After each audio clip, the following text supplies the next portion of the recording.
ನಮಗೇನಾಗುತ್ತೆ ಅಂದರೆ ಯಾರ ಹತ್ರ ಪವರ್ ಇರುತ್ತೋ ಅವರು ಎಷ್ಟೋ ಸಲ ಪವರನ್ನು ಬಳಸ್ತಾರೆ ಹೊರತು ಅದು ನಿಜವಾಗ್ಲೂ ಬಳಸೋಕ್ಕೆ ಅದು ಸರಿನಾ ತಪ್ಪೋ ಬೇರೆ ಪ್ರಶ್ನೆ ಆಗುತ್ತೆ. ನನ್ನ ಪ್ರಕಾರ ಕಮಲ್ ಹಾಸನ್ನಿನ ಒಂದು ಅಜ್ಞಾನದ ಮಾತುಗೂ ಅವರ ಸಿನಿಮಾ ಬಿಡುಗಡೆಗೂ ನಾವು ಒಂದು ವಿಂಗಡಣೆ ಮಾಡಬೇಕು. ಯಾಕೆ ಹೇಳ್ತೀನಿ ಅಂದರೆ ಕಮಲ್ ಹಾಸನ್ ಒಬ್ಬ ನಟ, ನಾವು ಖಂಡಿತ ಅದರಲ್ಲಿ ಅವರು ಒಬ್ಬ ಹಿರಿಯ ನಟ, ಭಾಳ ಒಳ್ಳೆ ಕಲಾವಿದರು, ನಟರಿಂದನೇ ಎಷ್ಟೋ ಬಿಸ್ನೆಸ್ ನಡೆಯೋದು.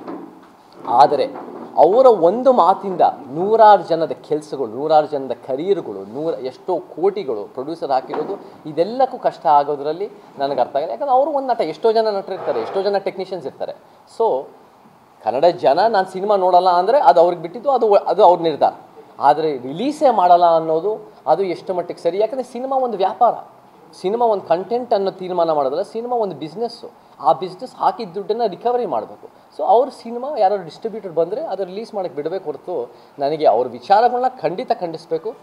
ಈ ಒಂದು ಅವರ ವೈಯಕ್ತಿಕ ವಿಚಾರಗಳನ್ನ, ಮಾತುಗಳನ್ನ ಖಂಡಿಸ್ತಾ ಅವ್ರ ಸಿನಿಮಾನು ರಿಲೀಸ್ ಆಗ್ತಾ ಜೊತೆಗೆ ಅವ್ರು ಒಂದು ಕೋ ಎಕ್ಸಿಸ್ಟ್ ಮಾಡಿದ್ರೆ ಅದು ಒಂದು ಉತ್ತಮ ಪ್ರಜಾಪ್ರಭುತ್ವ ಅಂತ ಹೇಳೋದು ಸುಳ್ಳಿಲ್ಲ.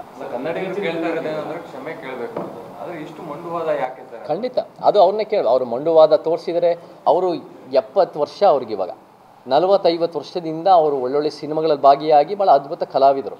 ಆದರೆ 40-50 ವರ್ಷದ ಶ್ರಮ ಒಂದು 5 ನಿಮಿಷದಲ್ಲಿ 2 ನಿಮಿಷದಲ್ಲಿ ಅವರ ಒಂದು ಸಣ್ಣತನದಿಂದ ಅದೆಲ್ಲ ವಿಶ್ವಾಸಾರ್ಹತೆ ಕಳ್ಕೊಂಡಿದ್ದಾರೆ. ಸೊ ಅದರಲ್ಲಿ ಎರಡು ಮಾತಿಲ್ಲ. ಅದು ಜನರಿಗೂ ಆಕ್ರೋಶ ಇದೆ, ಕರ್ನಾಟಕದ ಆಕ್ರೋಶ ಇದೆ. ಬಟ್ ಹಾಗಿದ್ದಾಗ ಅವರ ಸಿನಿಮಾದ ಮೇಲೆ ಅವರ ಅಸ್ತ್ರ ಬಳಸೋಕ್ಕಿಂತ ಅವರ ವಿಚಾರದ ಮೇಲೆ ನಾವು ಪ್ರಶ್ನೆ ಮಾಡಬೇಕು. ಅವ್ರ ಸಿನಿಮಾದಿಂದ ಅವರು ಅದರಲ್ಲಿ ಬೆನಿಫಿಷರಿ, ಆ ಸಿನಿಮಾದಿಂದ ಅವರು ಅದು ಕಷ್ಟ ಆಗೋದು ಪಾಪ ಪ್ರೊಡ್ಯೂಸರ್ಗೆ, ಬೇರೆಯವ್ರ ಜೀವನಗಳಿಗೆ, ಬೇರೆ ಕಲಾವಿದರಿಗೆ, ಬೇರೆ ಟೆಕ್ನಿಷಿಯನ್ಸ್ಗಳಿಗೆ. ಸೊ ಅದು ನನಗೆ ಎಲ್ಲೋ ಒಂದು ಕಡೆ ಅದು ಒಂದು ಅಷ್ಟೊಂದು ಸೂಕ್ತವಾದ ನಿಲುವಲ್ಲ. ಅದು ಒಂದು misuse of power by these ಕೆಲವು ಸಂಘಟನೆಗಳು, ಕೆಲವು ವ್ಯಕ್ತಿಗಳು. ಬಟ್ ನಾವು ಅದೆಲ್ಲ ಇಂಟರ್ ಕನೆಕ್ಟೆಡ್ ಆಗಿ ಬಂದ್ಬಿಡುತ್ತೆ, ಕನ್ಫ್ಲೇಟ್ ಆಗಿಬಿಡ್ತವೆ. ಅದು ಒಂದು ದುರಂತ.